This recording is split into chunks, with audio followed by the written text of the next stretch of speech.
Today we're going to discuss the social construction of race and gender, using Indigenous North America as an example of life before these constructions and the devastating impact they have had. Society today is all about the othering of people, with a constant comparison of us versus them. But what about when they're just not like us? Why do we feel the need to judge, define, and often treat people differently based on how we see them in comparison to us or to the social norm? This is because race and gender have been constructed or imagined by society.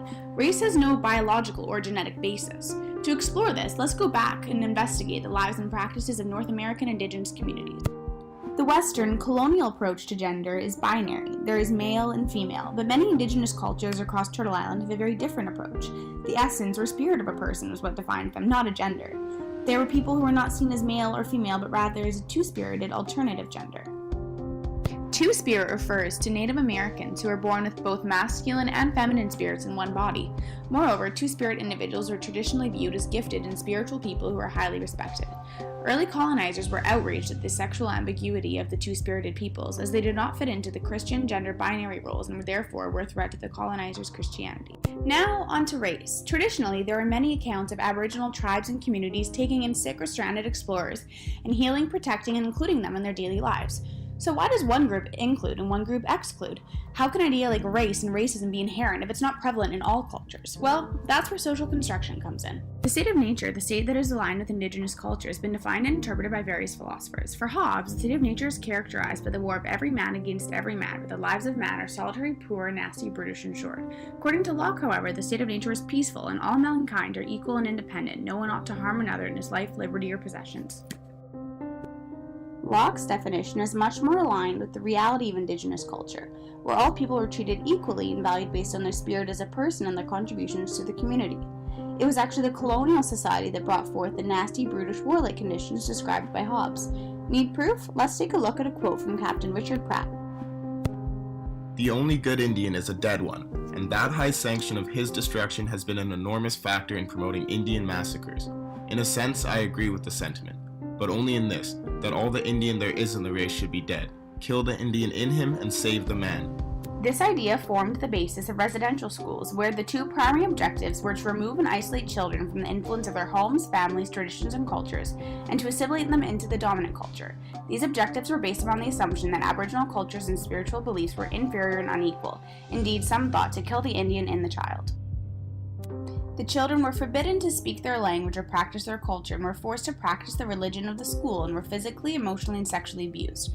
Over 150,000 children were subjected to this cultural genocide, and at least 6,000 died. Residential schools are important for two reasons here: race and gender.